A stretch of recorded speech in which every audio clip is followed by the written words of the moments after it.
So it's really, really good to have you with me again. And we have talked before, and as you know, I love the work you've been doing and the both the couples work as well as things you've done individually. But the couples work, I think, is what's so unique about your current work. So I'd like to start by just having you say a bit about the work that you're doing now and a little bit about how you came to be doing the work you do together. How do we want to jump in? There's a lot there that goes into Yeah, that. let's see. Go ahead. Well, I'll start. So, we've been together for 8.5 years, and to as cheesy as it sounds, as best as it could have been, was love at first sight, and really knew this is the partner we want to be with, and had a great relationship. After 4 years, got engaged, and over time started to notice little bits of our own past creeping into the present, preventing us from the connection that we really believe we knew we wanted and could have. And about 2 years ago, things started to get a little bit more challenging, a little more frequency of disconnection, harder time repairing after a disconnect. And it was so hard because we loved each other so deeply. And we're like, wait, we're two therapists. We've been trained in this. We do this work with others. What's in the way here? Right. And it eventually led to a short breakup that was short, but incredibly painful for both of us. And getting back together, recognizing so much of what was in the way of our relationship wasn't about the relationship. It was all the things that came prior, whether it was childhood dynamics, family of origin, previous relationship, different things within our personality that we had to do our own work in order to get to the relational work. So maybe you want to take a little bit more from there. Yeah, and just on top of that, I think we had been doing the work for decades. Yes. Individually, right? And it was fascinating to me because there were certain things. You're familiar with growth mindset, right? I mean, so one of the first things I'll ask a client is, do you believe change is possible? And I like to think I believe change is possible, but I've realized there's certain very particular areas where that's not true. And one of the areas that was causing us difficulty was one of the areas in me, which I was like, I don't think I can change this. This has been in me this is who I am for 5 decades. And it was when I would get flooded in disagreement, I would shut down, I would stonewall, because I didn't want to, in my mind, I don't want to say anything that would lead to hurting her. I don't want to say anything in anger, but it was stonewalling, which we know is damaging. And sometimes I found myself going to this place where I would think, she'd be better off without me, or I'm just no good at this relationship thing. And when I looked back at that with curiosity, I realized, holy shit, like that's shame. That's shame telling me I'm not worthy of connection. And once I unlocked that, it gave me a path to begin to kind of go after it. And so I did a little IFS work, and that was largely also during our breakup. Yeah. When you really went after it. Yeah. And I really respect the hell out of John for having the courage to instigate the breakup, because I know it's what he did not want, and yet we just felt stuck. And that allowed us the opportunity to really understand what is our own work while simultaneously doing the relational work. And we would get stuck in the anxious avoidant trap, which was so hard. As he would get flooded, if I were to come to him and tell him something that he did might have hurt my feelings, and we're both highly sensitive, so it could have been something small. And despite if I could, communicate it with compassion and with a lot of awareness of how he could best receive it, even sometimes then he would shut down, pull back, withdraw, become avoidant, which would activate my anxiety. And then I would kind of step towards in what also ended up being like a trauma response of abandonment. And that was a big aha moment too, when he recognized, oh, this isn't just an anxious attachment. This isn't just anxiety or fear, but this was an actual trauma response in me. Then it gave him the opportunity to kind of wake up a little bit out of his flooding and say, I need to turn towards her and attend to this. So that was another turning point in breaking some of those patterns. Yeah, and so we just realized that a lot of this work was really deep work that was really our individual work that way preceded this relationship, some of it going back to childhood. Or even transgenerational stuff that we just were born into. And we realized that we got to a point where we reconciled it, like we healed it. And that was kind of the aha of, wow, if people are doing couples work, it's not enough to just do couples work and learn great tools. You've got to be willing to do the individual work simultaneously with the couples work in order to get where you want to go, which is a happy, thriving relationship. Well, I think part of what I found so exciting about what your story is and about the work that you're doing is that when I've been in the field a little longer than you guys, and as you know from visiting my website, you know, my little introductory video is says Confessions of a Twice Divorced Marriage Counselor. So you know that I didn't just get close to divorce, I did it twice before I really recognized that I better figure this out. I'm a marriage counselor that's supposed to be helping others, and yet I not only have not had my first relationship work out, but I've gotten in another, and that didn't work out. And so there's some things obviously I still need to learn, and I, you know, was able to do that. And as you know now, my third wife, Carlin, and I have been together now for 44 years. And Wow. so we figured it out. But what I think is so important about your work is that so many of us who are even highly trained in the field, either were trained like I was with the old kind of systems of marriage counseling and relationship counseling, and a lot of the things that you're describing that I want to ask you a little bit more in detail about in a minute just weren't known back then or weren't available. And even now, where that information is available, often people don't actually practice it who are therapists. They either it's scary, it's difficult, it means being able to go deeper and to be honest. It's highly confronting. Indeed. You got to be willing to look at yourself with a lot of humility. And exactly. One of the phrases before you ask a question that we talk a lot about that John really was wanting to have was, are we open to each other's influence?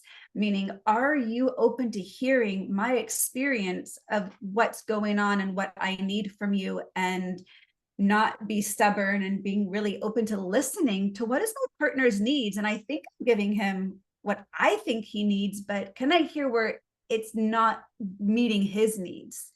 And really looking at that with compassion, with openness, with acceptance, and not being defensive and judgmental of, but I'm doing all this, isn't that enough? Well, if it's not meeting his needs and vice versa, where can we actually hear each other? Because a lot of couples are way past that point of even being open to hearing their partner. Exactly.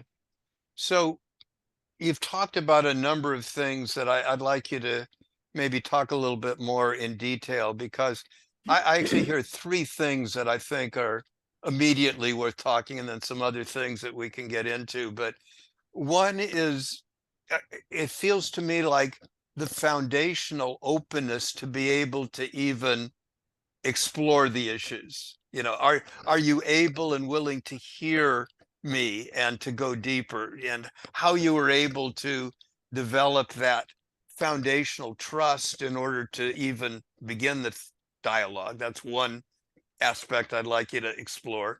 The second then has to do, once you've established that, okay, we can go, then getting into some pretty both challenging and also important areas about different ways in which you've experienced wounding from the past, different styles of relationship that, if you understood, can help you be more accepting of each other and not being blaming of each other. So if you could kind of explore a little more of those maybe three areas of your experience, that we can unpack this a little more.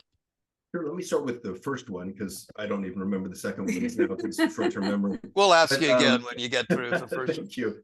But, you know, one of the things that Joree did in our relationship, which, was initially met by me with some annoyance, Some. great annoyance. And now I think it's a critical piece of the work that we've done together. And basically what it was is, when we would get in a disagreement, we would resolve it to some extent. And then we'd be on a walk, I don't know, 2, 3, 4 days later, and she'd be like, hey, can I bring up that disagreement that we got in 3 days ago? And I was like, oh, seriously? Like, we got to go back there?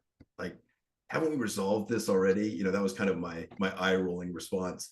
But over time, I've realized that dynamic actually gives us the ability to go back and really look at that disconnection that we had with greater curiosity, objectivity, psychological distance, and without judgment, or with little judgment. And we can go in and look at, okay, so yeah, what was it that you said that really got me going, that really triggered me? Was it tone of voice? Was it, and I think even more importantly, is that really about us? Like, was the trigger really about us? Or did that outsized emotional reaction that I had, was that about maybe my marriage? Or was that about my childhood? Because I really believe at this point in my life that, I don't know, 60 to 70% of the disagreements or triggers that we have in a relationship aren't really about this relationship in the present moment. We got really skilled at asking ourselves that question. Is this about us, our past, or our childhood? And even that was an interrupter to some of the reactivity, to help pause and get, oh, let's actually look at that. But that dynamic that John just described, we've told this to so many of our clients, of be willing to go back to it. And for him to say it was, I mean, he would receive it with that eye roll and the, kind of feeling. And then to step into curiosity and compassion, and to recognize that was one of the places that we learned the most. Because we know that when you're arguing, you're flooded, your access to your tools is cut off. It's never going to be productive. And a lot of people don't want to rock the boat once things are smooth again. But if you're not willing to rock the boat and get uncomfortable, you're never going to grow from it. And that's what I would always say. Is like, I don't mind if we argue. I don't mind if we disconnect. I just want to learn and grow from it. So I think at the very root, you've got to have a desire and capacity in both people for that willingness to grow and willingness to be uncomfortable. That's so important on both sides. And what you just expressed, I want to ask you this, because, as you know, I work a lot with men in particular in relationship, because I think there's some unique strengths that men have, and some unique challenges that men, not all men, but as a group, given our backgrounds as males. And the eye rolls, some of the things you describe, I think are fairly typical of a lot of the issues that I see with a lot of the men who come to me for counseling and we talk about in relationship. I wonder if you could both talk a little bit about what you've learned on that level, some of the gender differences between things that you see generally that show up, and you're expressing it as, you're a guy and you've had some things, and Joree could see some things that you couldn't, but you'd get caught again and again. Speak a little bit, if you can, about some of the gender things that you've noticed and how they might apply to not only you, but me and others that are in. How much time do we have? Well, exactly. You said you only wanted 45 minutes, Fred. Yeah, I don't know. We'll get started. And This is part one of a 10-part series. Exactly. I mean, one of the things that I can say is, I think over time, I've been able to get pretty close to completely comfortable with all the emotions that I have. Whereas before, I would feel embarrassment or shame, or I don't know, guilt, maybe, depending on what I did. But I think at this point in my life, I can cop to every emotion. I can name most of my emotions, and I'm comfortable with them. And so that allows us a lot of flexibility in terms of looking at some of this stuff, and like me looking at, like, wow, that angry response, like what was going on there? Like, that was kind of interesting, like that, or, grief or sadness or anxiety or whatever it is. And I think that's one of the things that's been helpful to us. I think another thing might be just, I've worked really hard on learning how to communicate more gently with Joree. And we work really well on communicating softly around the other person's soft spots, their insecurities. Can I say that real quick? Yeah. One of the things that when we work with couples, or when I work with couples, I always ask, do you know your partner's deepest insecurity or sensitivity? And 50% of the time they'll say yes. 50% of the time they'll be like, I don't even know what you mean by an insecurity or deep sensitivity or wound. And the intention there is, if you know your partner's deepest wound or insecurity, to do your very best, even in conflict, not to say something to activate it. And so when we can have that level of like, I really know where his sensitive spots are, and yet he can also, since doing this deeper work, be in that sensitivity without flooding and shutting down. Well, you said, But when you have greater awareness of it, it gives you greater, I think, flexibility around it. Sorry. that's okay. That I think being able to be open and sensitive to the feelings, and to have a partner that is open and can trust your own feelings and your ability to listen to your partner. And you said something that, John, that I think is, you said it very almost glibly, that you've been able to get comfortable with most of your feelings and to be able to name your feelings.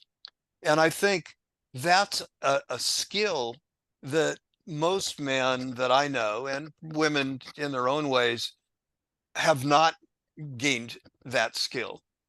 And John and Julie Gottman, as you know, are some of the world famous couples counselors, and have been doing couples work longer than I have, and longer than most people. And they said a very interesting thing, which I startled me, although it felt true, which was, and I'm probably not quoting it exactly, but this is the essence of it, that they said that that men often are the key deciders of whether a relationship works or not. And we've tended to think of relationship things as women are the ones that know how to do that, and men, don't have much skills, and you don't need to have, because it's really women's work anyway. And they said, no, it's in fact men are the ones that are the ones that are going to either make or break a relationship. And one of the things you said, which I think is so simple but so profound, is being able to learn how to identify our feelings and how to name them. And I wonder if you could say a little bit more, John and Jory both, about how do you do that? Because I mean, I don't think many men, and probably many women, really have some guidance for how does one go about tuning into feelings, what are they, and then learning to name them properly. yeah, I think it's been a lifelong kind of curiosity of mine. It's one of the reasons I got into psychology, was to figure out, how do I deal with that emotional side of me? Yeah. And so I've been looking at that material for 3 or 4 decades. And one of the things I'll tell male clients is, it's really important to stop over identifying with the thinker. Get the hell out of your head, get your attention out of your head. Stop thinking that you are just your thoughts. You're far more than that. And so step one is getting your attention out of your head and into your body, because emotions are embodied. Generally, they take place as physiological cues in our body. And so to begin to identify, and then I'll just walk them through, like, when you're feeling angry, how do you know you're angry? Which sounds like a ridiculous question, but there's there's physiological cues that you can begin to identify. Heart rate goes up, fists tighten, maybe your jaw tightens, maybe your chest tightens, and you start to identify what are these physiological cues differently for each emotion. And I think that's one part. The next part, well, gaining greater emotional granularity is a great step there, but then it's getting comfortable with them, and that's not easy, because we're socialized in the exact opposite direction, right? Don't feel, be stoic. And it's taken me some time to actually get comfortable enough with emotions, and Jory's been really supportive in this, where I can feel whatever I feel and she still accepts me and doesn't judge. So early on when we were dating, maybe about 3 months or so, there was one day he was over at my house and he was leaving for the evening. And as he was walking out the door, he turns to me and he says, "Hey, I'm really sorry. I was kind of irritable tonight. Like, it's not you. I just wanted to, kind of apologize." And I looked at him and I said, "You don't have anything to apologize for. I accept all of you." And he looked at me like his mouth dropped open and was like, "Wait, what?" And so I really have said it, but then tried to embody the acceptance. He's going to have moods, he's going to have dips, and he's going to have times where, well, and one of the things that's been helpful when he has been experiencing different emotions and let me know where he's at. That has been a huge part of our relationship. "Hey, hun, just so you know, I'm a little extra tired today. If I'm irritable, it's not about you." So his own self-awareness was one part of it, but then communicating that to me so I could understand where he was at and then navigate from there what maybe he needed from me or I needed to be able to offer to him, right? And there's another piece that took place there too, because it was one thing for her to say that to me. It was another thing for me to believe it and trust it. And that took several years beyond that. And I think another piece too, I think we're always thinking we're doing the work and that it's enough. And our breakup was a huge breakdown that led to a huge breakthrough and realizing, oh, wait, we don't want to lose each other. Now the stakes were higher than ever to do the work and to dig in and not externalize and say, if only you do this, I'll be better. But what's my contribution to this dynamic? And that took a lot of humility to both of us to really deeply look at ourselves and also look at where we were being rigid in our own thinking to say, where can I be flexible? Where I once thought, I can't change this, I won't change this, just accept me as I am. We had a lot of motivation to do the work. Yeah. Well, I want to drill down a little bit on one of the emotions that I think is particularly difficult, which is anger. You talk a bit about anger and the ability to listen non-defensively, which is another quality. But I found in my own relationship with Carlin, I would get angry, as we all do from time to time, but one, I didn't realize I was angry. She would point out, that she'd call it, you'd get that beady-eyed look.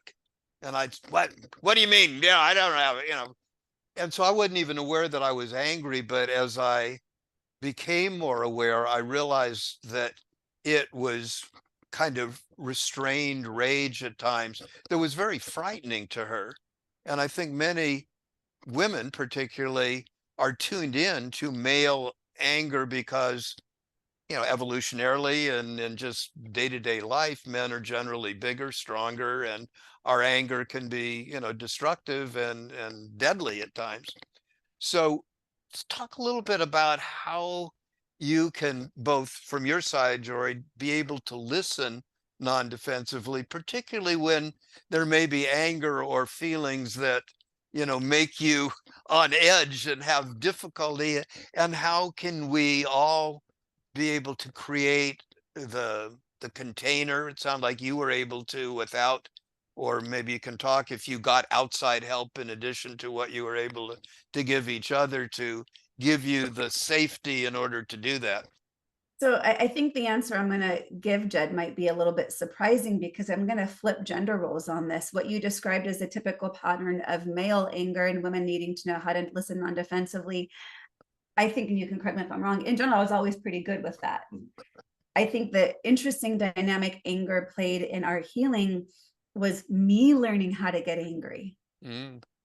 And anger is an emotion I was never allowed to feel. I had no access to for a variety of reasons. And I was afraid of anger. So when I did see him get angry, that would be scary to me, even though he was never scary. The emotion, because in my mind, it was a very direct line of anger leads to abandonment. And so I couldn't trust that he could get angry with me and still want to be in relationship. And then when he broke up with me several times, it felt proved. So then I really didn't trust it. So it took a lot of time to trust that anger is okay to feel and that I can trust when he's angry, he will come back to me. But one of the biggest healings was me getting in touch with my anger, learning how to access it, learning how to express it, and him receiving it. And that was a massive game changer, because then I didn't have to push down any of my emotions for fear of rocking the boat. And when kind of the before and after of our breakup dynamic, when he could easily get flooded, so the implication of him working on his own emotional regulation with any emotion didn't just allow his emotions, it allowed all of mine. Because then I didn't have to shut down my experience for fear of setting him off into that anxious avoidant trap. And there were times I unleashed. I mean, he gave me really good practice to get angry. So he gave me good opportunity. But not only did he give me opportunity to get angry and get in touch with it, he allowed it and even encouraged it, knowing it was going to turn against him eventually. But for him to encourage me to tap into my anger, and then when I would express it non-defensively, he would just, thank you for sharing how you feel. I can see how you feel that way. Thank you for sharing. And we don't have to even talk about it at that time. It just allowed it. And then again, when the emotions settle, we could come back around, greater objectivity, greater ability to communicate effectively, greater distance from a trigger. That was an absolute game changer for me. Like, not only could he get angry with me and him not leave me, but I could get angry at him. And that was what helped me understand, if I could get really angry at him and still love him and want to be in this relationship, then the converse must be true as well. And that was a huge game changer for me. So I think my access to my own anger allowed both of our angers in different ways. Well, you mentioned the Gottmans earlier, right? And part of their research shows that 67% of the issues that we have in a relationship are unresolvable, cannot be resolved. So if that's the case, then my thought is the best we can do at times is simply allow our partner to feel seen, heard, and validated. And what does that mean? It means listening for the emotion behind their words and validating how they feel. Wow, honey, I can see where that really pisses you off, or I can see where that really makes you sad. I'm really sorry about that. And say more about that. Defense. Say more about that statistic that you gave, because I think that's surprising to most people. Either they have a feeling that nothing can really be resolved. I mean, relationships are inherently don't work eventually, and so why try? Or the other extreme is, we just have to work harder. There's nothing that we can't solve together if only we try harder. So say a little bit more about that statistic that you mentioned from the Gottmans, and what that means in practice in terms of what kinds of things that you just have to accept. It speaks to like practicing radical acceptance of your partner, right? That there's some things about your partner that you love, some things that annoy you, some things that are just okay. Yeah. But it doesn't mean they're wrong, because I think of like an introvert getting into a relationship with an extrovert. And, you know, it always cracks me up, because the very things that attract us initially then become annoying later in the relationship, right? So the introvert's like, wow, I love this woman. Like, she can be a social butterfly. She can introduce me to people. She's the life of the party. And then later on, it's like, why? I don't want to go out tonight. Like, I'm tired. Can't we stay in some night? You know, that kind of thing. Yeah.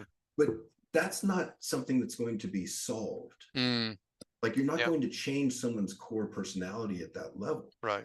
And so we've got to practice radically accepting that this is just who they are. And how do we find workarounds? How do we come to peace with it? Right. You want to say something? I was just going to say, you know, accepting what's here doesn't mean you always like what's here. It just means you stop resisting it. And that's, you know, in my focus of mindfulness work that I've done with my clients over the years, you know, to me, acceptance is the quickest, or not accepting is the quickest path to suffering. Right. But people always say, but Joree, how do I accept what I don't like? We don't have to like it to accept it. You just have to recognize it's okay not to like it. And the more I fight it, the harder it's going to become. So, you know, I think that really dovetails into so much of what couples can really recognize. Well, what is the solvable thing here? And maybe in that moment, it's not about the issue you're arguing about. What's solvable is how can we be less defensive when we're sharing how we're feeling, right? The incident isn't going to change, but how we engage with it, well, that's where the work comes in. Right. You know, and if I were to go to John and say something, the defensive response of, well, here's why I did that. Well, okay, that's fine, but that doesn't address my emotion of what I'm feeling.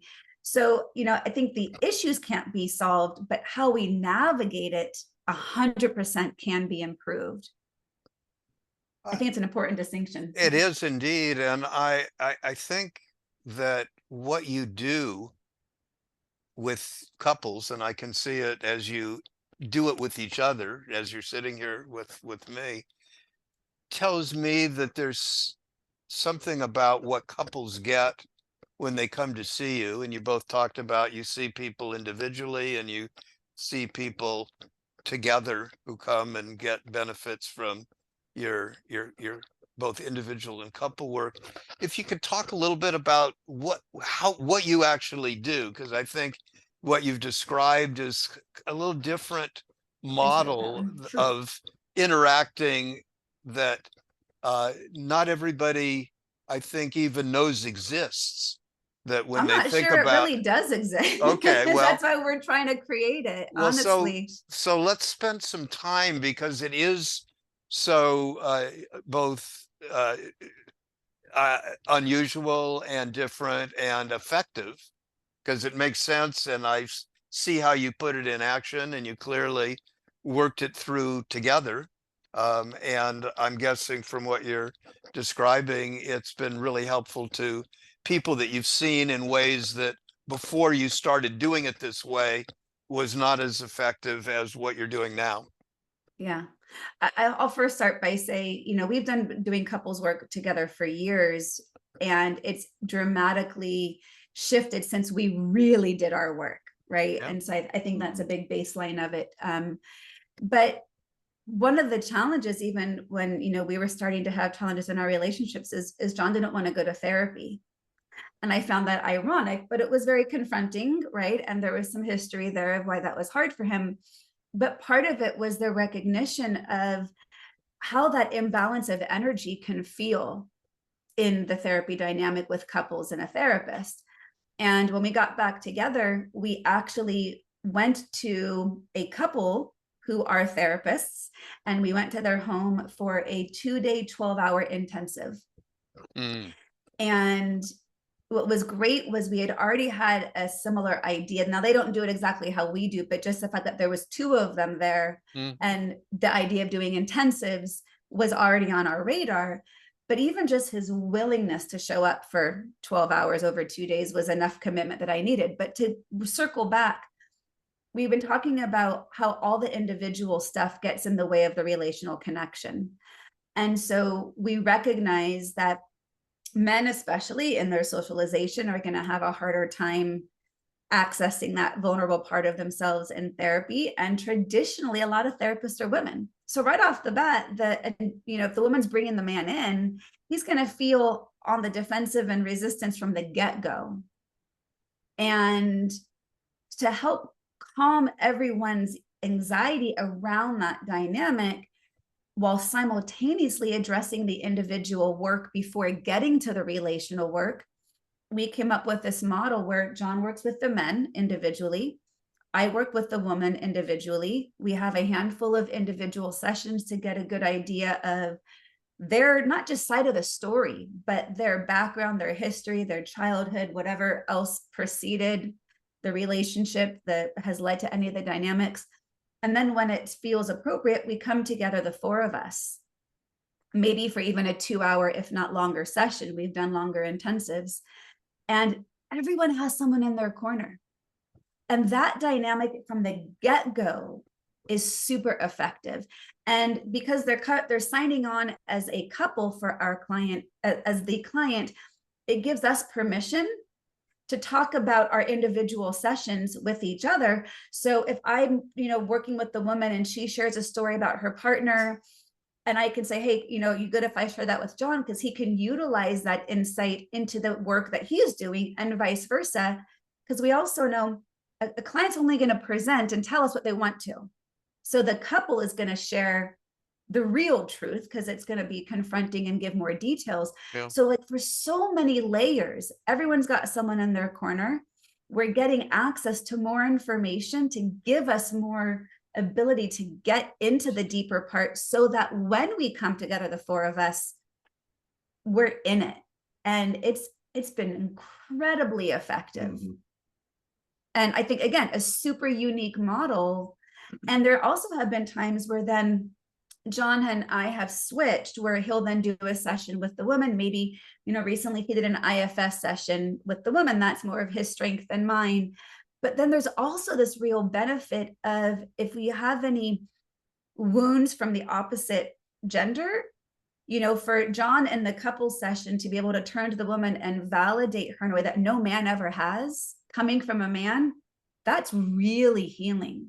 Yeah. Or I mean, there's so many different dynamics. Anything you want to add? Or no, it's just seems to be quite a powerful method that I think we're just scratching the surface of, honestly. Yeah. And the cool thing, Jed, too, is he and I work really similarly, but also have our strengths, and there's great trust in each other's application within the moment. So sometimes we'll fight for who gets to speak first, because we both know what we want to say. But I know when he is, interjecting wisdom or tools, I 1,000% know he's doing what I would support in doing that. And there's that level of trust. If I take the baton, he knows, with certainty of, okay, Joree's got this, it's all good. So that level of safety and trust in each other's expertise and in the application of the tools makes it a really smooth transition. And we've had some major breakthrough sessions with couples where, some starting in the beginning that were literally on the verge of ending their relationship, to by the end, we navigated them back together in the same 2 hours. Right. Could you talk a little bit more specifically about some of the people you've seen? Because I think, given that this is kind of a new concept to people, if they're hearing it, and I'm imagining people watching and listening to this going, yeah, that kind of makes sense, but if I'm dealing with this problem, how do people connect?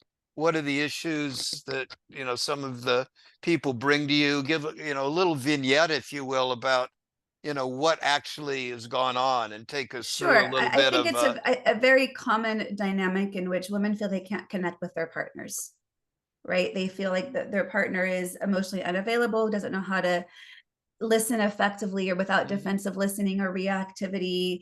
And women often feel unheard in what their needs are.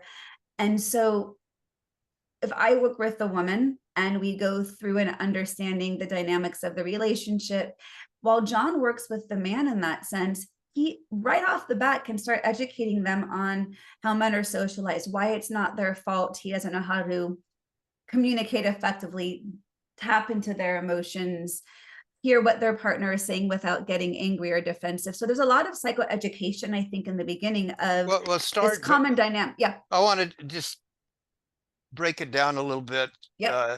So back up a step.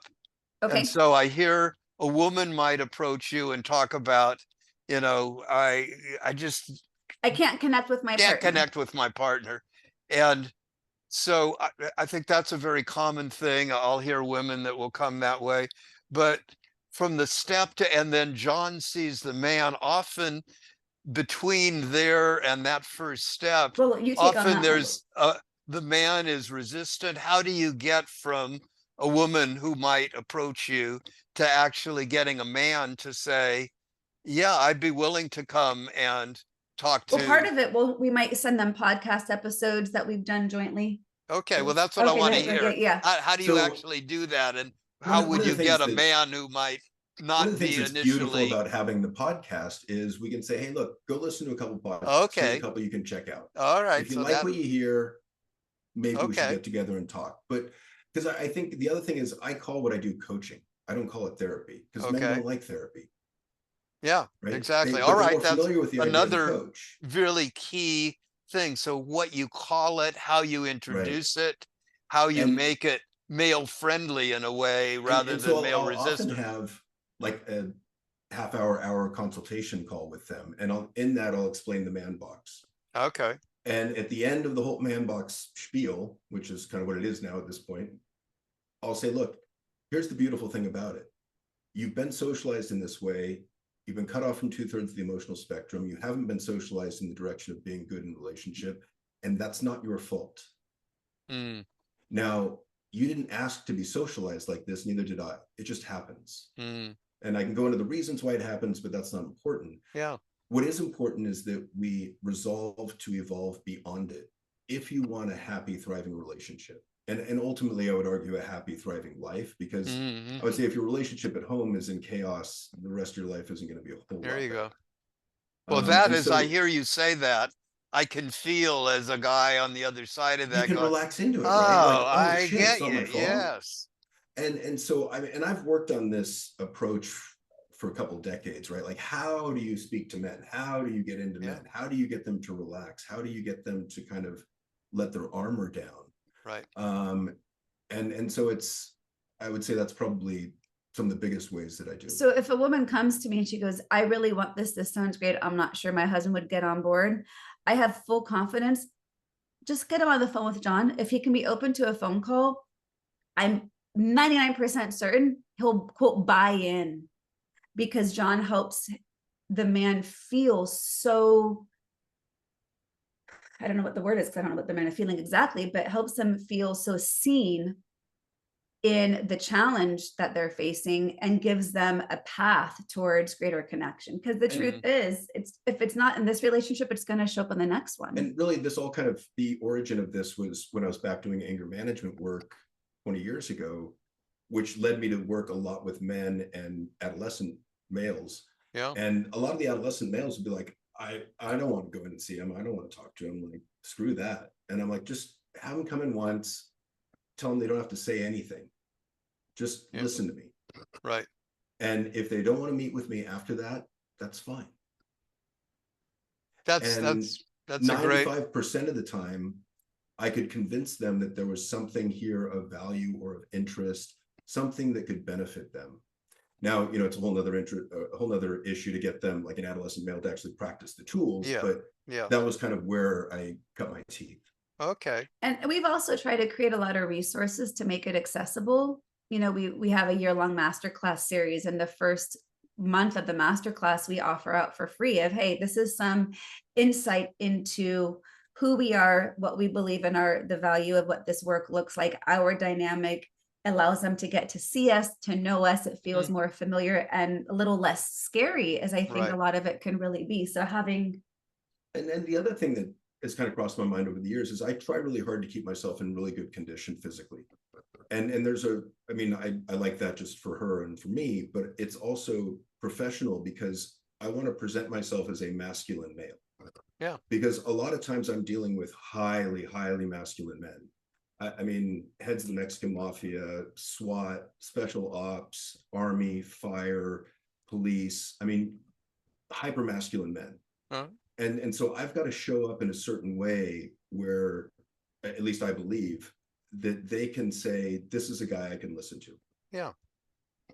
Yeah. And some of that is very physical. You talk about back to kind of where we began with feelings, is that we, acknowledge that feelings are embodied. They're part of the body. Well, part of engaging, even before you talk words, people see what you look like. If you don't look like you are healthily embodied, if you're taking care of your body, it's not as likely they're going to want to come and talk to you about feelings. So the fact that you say you take care of yourself, not only is that good for you physically, emotionally, and relationally, but it also presents the best promotion and advertising you can do when you just hang out in the world and people can see you're a guy that is somebody I could trust and talk to and would like to connect with. And ultimately role model, because I think part of the challenge is most men don't have a role model on being masculine and tapped into their emotions simultaneously. Yeah. So I think John fits that mold to a T, because they're going to connect with him on a masculine level, but then John can tap into something they haven't seen embodied by most other men certainly not their fathers of that generation, right? So that's not their fault. But as long as we can get the guy to connect, I think it's a shoo-in for the work. Well, there you go. So with that kind of entree, as we pull it around to the end of our session today, and you're right, we could go on for hours and hours, but talk a little bit about what is coming up for you that might be of interest to our audience. What are ways that people can connect with you and get to know about your work and see some of your podcasts and what's available to Yeah. our audience. So talk a little bit Thanks for about asking about where that. we can go from here with you. So we have just recently launched a new website called loveisn'tenough.net. Cool. And from there, you can get access into doing coaching work with us. But we also have this year-long masterclass series where once a month, we've highlighted 12 different areas that, again, are doing the self-work and the relational work simultaneously. So 12 different areas that might get in the way of deeper connection and happiness in your relationship. And that masterclass series, when you do it for the year, you get obviously all the recordings. But even if you sign up now, you'd get all the previous 7 recordings, and you also get a coaching session with us as part of that. So that's the biggest thing that we're doing right now. We're slow to launch our new Love Isn't Enough Instagram account, so that will be out there soon. But right now it's we're also planning on launching a joint podcast that will be Love Isn't Enough as well, so you guys can be on the Super. lookout for that. And the existing podcasts are The Evolved Caveman and Joree's is Journey Forward with Joree Rose. And we have a lot of joint episodes on our individual podcasts. And it's a great way for people to, again, to hear our story. And the other piece of this that we didn't mention, which I think is really important, a part of what also makes our work really unique that people really connect with is we're super vulnerable. We share our own story. We share our own challenges. We share where we got stuck. And that makes people feel, oh, I'm not alone in this. Yeah. That just because we're therapists doesn't mean we haven't gone through it. And so, that piece is in all of the work that we do, and people can find us, like I said, loveisn'tenough.net would be the best A offer. good place to start. That's wonderful. Yeah, for sure. Well, I'm happy to hear the latest with you all and to see the two of you in action. It's always a pleasure as somebody that's been in the field for a long time, as I have, and somebody who's been in a long-term relationship, as Carlin and I have, to see another couple, therapists, clients, people that are doing the work, coaching, and all the ways that we connect with people. So thank you, John and Joree. I look forward to getting this work out to my audience and others, and hopefully we can connect down the road and continue our dialogues together. Thank you so much, Jed. As you know, I value our friendship. Thanks. Yeah. Thank you so much for sharing with us your time. Thank you.